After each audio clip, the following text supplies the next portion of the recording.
Good morning વિદ્યાર્થી મિત્રો. આજે આપણે સતત ચલનું વર્ગીકરણ કેવી રીતના થાય છે તે જોઈશું. તેના માટે આપણને એક એક્ઝામ્પલ આપેલો છે. એક શાળામાં નોકરી કરતા 50 કર્મચારીઓની ઉંમર વર્ષમાં નીચે પ્રમાણે છે. 50 કર્મચારીઓની ઉંમર, તમને ઉંમર વિશેની માહિતી આપી છે. આ માહિતી પરથી 7 વર્ગો, કેટલા વર્ગો? 7 વર્ગ ધરાવતું સતત આવૃત્તિ વિતરણ તૈયાર કરો. આપણને અહીંયા પ્રાપ્તાંકો આપેલા છે 34, 32, 48, 31. આ રીતે તમને પ્રાપ્તાંકો જુદા જુદા આપેલા છે. એટલે કે આપણને કર્મચારીઓની ઉંમર વિશેની માહિતી આપેલી છે. કર્મચારીઓની ઉંમર વિશેની માહિતી આપી છે. આ ઉંમર એ સતત ચલ છે. ઉંમર એ સતત ચલ છે. તો જ્યારે પણ આપણે સતત ચલનું વર્ગીકરણ કરવાનું હોય ત્યારે સૌ પ્રથમ આપણે સૌથી મોટો પ્રાપ્તાંક શોધવાનો. તો સૌથી મોટો પ્રાપ્તાંક આપણે આમાં જોઈશું તો 57 છે. તો મેં એ લખ્યું છે 57. સૌથી જે મોટો પ્રાપ્તાંક છે એને આપણે હાયર પ્રાપ્તાંક કહીશું. પ્રાપ્તાંકોને એક્સ વડે દર્શાવીએ છીએ તો મોટા પ્રાપ્તાંકને એક્સ એચ વડે દર્શાવીશું. હાયર પ્રાપ્તાંક સૌથી મોટો પ્રાપ્તાંક. એ જ રીતે સૌથી નાનો પ્રાપ્તાંક શોધીશું. તો આમાં સૌથી નાનો પ્રાપ્તાંક આપણને 27 છે. તો અહીંયા મેં લખી દીધું છે 27 સૌથી નાનો પ્રાપ્તાંક. ઓકે. લોઅર પ્રાપ્તાંક, સૌથી નાનો એટલે લોઅર, નાનામાં નાનો પ્રાપ્તાંક, જેને આપણે એક્સએલ વડે દર્શાવીએ છીએ. આપણને કહ્યું છે કે વર્ગોની સંખ્યા 7 લેવાની છે, 7 વર્ગ બનાવવાના છે. વર્ગોની સંખ્યાને આપણે કે વડે દર્શાવીએ છીએ. કે એટલે વર્ગની સંખ્યા. તો વિદ્યાર્થી મિત્રો, જ્યારે પણ આપણે સતત ચલનું વર્ગીકરણ કરવાનું હોય, ત્યારે આપણે જુદા જુદા વર્ગ બનાવવા પડે છે. તો વર્ગ બનાવવા માટે વર્ગની વર્ગલંબાઈ તમારે પહેલાં તો સૌપ્રથમ નક્કી કરવી પડે. તો વર્ગલંબાઈ કેવી રીતના શોધાશે? તો વર્ગલંબાઈ એને આપણે સી વડે દર્શાવીએ છીએ, ક્લાસ ઇન્ટરવલ. તે શોધવા માટેનું સૂત્ર છે આપણી પાસે C is equal two XH minus XL upon k. XH એટલે સૌથી મોટો પ્રાપ્તાંક માઇનસ સૌથી નાનો પ્રાપ્તાંક, કે એટલે વર્ગોની સંખ્યા. સૌથી મોટા પ્રાપ્તાંકમાંથી સૌથી નાનો પ્રાપ્તાંક બાદ કરીએ તો આ જે તફાવત આવે છે એને આપણે તફાવત કહીએ છીએ, જેને આર વડે પણ દર્શાવી શકાય છે. તો સીનું સૂત્ર આવું પણ થઈ જાય, C is equal to R upon K થાય. તો સૌથી મોટો પ્રાપ્તાંક 57 છે માઇનસ સૌથી નાનો પ્રાપ્તાંક 27 છે. વર્ગોની સંખ્યા 7 આપેલી છે. આપણને કહ્યું છે કે વર્ગોની સંખ્યા 7 તમે લો. તો 57માંથી 27 માઇનસ થશે તો આવશે 30, અને 30 ભાગે 7 કરીશું એટલે વર્ગલંબાઈ આવે છે 4.29. હવે વિદ્યાર્થી મિત્રો, જ્યારે પણ વર્ગલંબાઈ અપૂર્ણાંક આવે તો આપણે અપૂર્ણાંક લેવાની નથી. વર્ગલંબાઈ હંમેશા પૂર્ણાંક લઈશું. એટલે 4.29 આવે તો એની આસપાસની વર્ગલંબાઈ લેવાની હોય છે, પૂર્ણાંક વર્ગલંબાઈ લેવાની. એટલે કે 4.29 છે તો પરંતુ આપણે વર્ગલંબાઈ કેટલી લઈશું? અહીંયા 5 લઈશું. કારણ કે 4.29 એની નજીક 5ની ગુણકમાં આવે એવી વર્ગલંબાઈ આપણે નક્કી કરવાની. તો અહીંયા હું વર્ગલંબાઈ કેટલી લઈશ? 5 લઈશ. રાઈટ. ત્યારબાદ હું જુદા જુદા વર્ગ બનાવીશ. આ મુજબ વર્ગો બનાવવા પડશે. કેવી રીતના વર્ગલંબાઈ આપણી પાસે 5 છે, વર્ગલંબાઈ આપણે 5 લેવાની છે. તો આપણે વર્ગ બનાવવા હોય તો કેવી રીતે બનાવવાના? તો સૌથી નાનો પ્રાપ્તાંકનો જે સમાવેશ થાય, સૌથી નાના પ્રાપ્તાંકનો સમાવેશ થાય ત્યાંથી આપણે વર્ગ બનાવવાની શરૂઆત કરવાની હોય છે. તો સૌથી નાનો પ્રાપ્તાંક 27 છે તો એનો સમાવેશ થાય ત્યાંથી આપણે સ્ટાર્ટ કરીએ.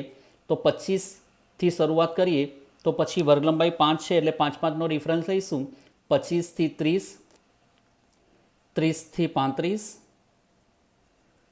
35થી 40, 40થી 45, 45થી 50, 50થી 55, અને છેલ્લે સૌથી મોટો પ્રાપ્તાંક સમાવેશ થાય ત્યાં સુધી આપણે વર્ગ બનાવતા જવાનું હોય છે. તો 55થી 60, કે જેની અંદર આ 57 પ્રાપ્તાંક આવી જશે. તો તો આ મુજબ આપણે જુદા જુદા પહેલાં વર્ગ તૈયાર કરવા પડે, પછી આપણે આવૃત્તિ ચિહ્નો કરવાના છે. તો આવૃત્તિ ચિહ્નો કેવી રીતના કરીશું? આ જે પહેલો વર્ગ છે 25 થી 30, તો એની અંદર કયા પ્રાપ્તાંકોનો સમાવેશ થશે? તો કે છે 25નો સમાવેશ થાય છે.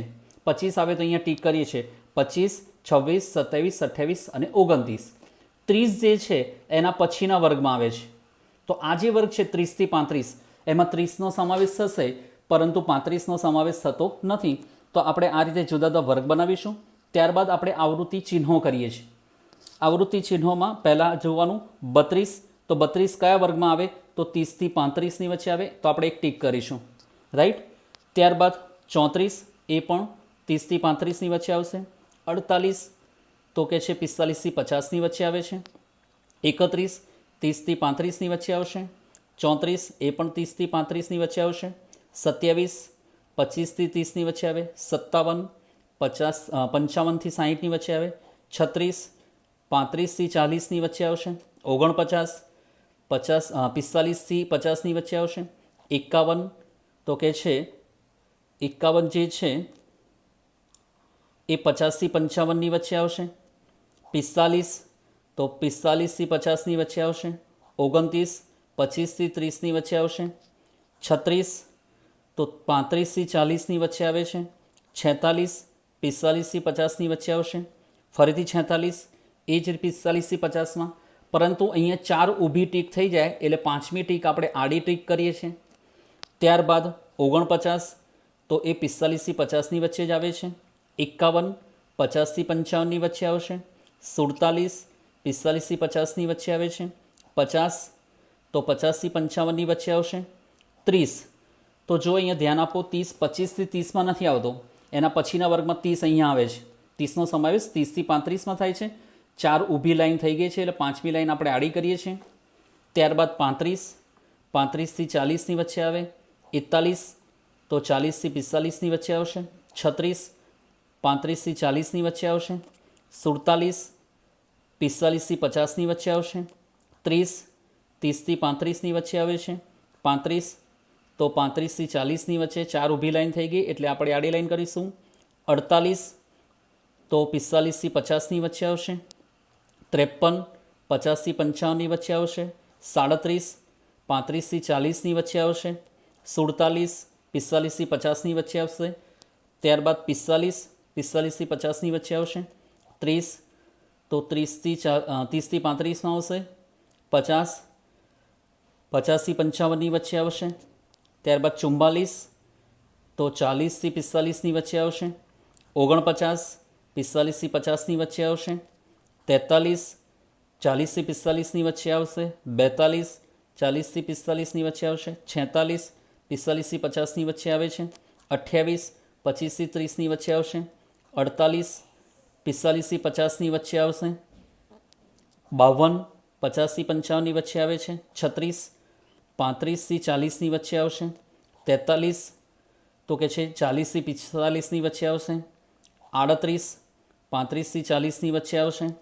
39 એ પણ 35 થી 40ની વચ્ચે આવશે. 50 50 થી 55ની વચ્ચે આવશે. 49 45 થી 50ની વચ્ચે આવશે. 34 તો 30 થી 35ની વચ્ચે આવશે. 36 35 થી 40ની વચ્ચે આવે છે આ રીતે. અને છેલ્લે 50 તો આપણે 50 થી 55. તો આ રીતે વિદ્યાર્થી મિત્રો આપણે જે પ્રાપ્તાંકો આપેલા હોય છે એ પ્રાપ્તાંકોને જુદા જુદા વર્ગની અંદર આવૃત્તિ ચિહ્નો કરી દઈએ છીએ. પછી આ જે આવૃત્તિ છે એને આપણે ગણી દઈએ છીએ. 1 2 ને 3 ટીક કરી છે એટલે અહીંયા આવૃત્તિ મળશે 3. ત્યારબાદ 5 ને 3 8 એટલે આપણને 8 મળશે. 5 ને 5 10 5 આવશે. 5 માં 10 15 5 ને 3 8 અને છેલ્લે 1 આવશે. આ રીતે આપણને કુલ આવૃત્તિ મળશે. કુલ આવૃત્તિ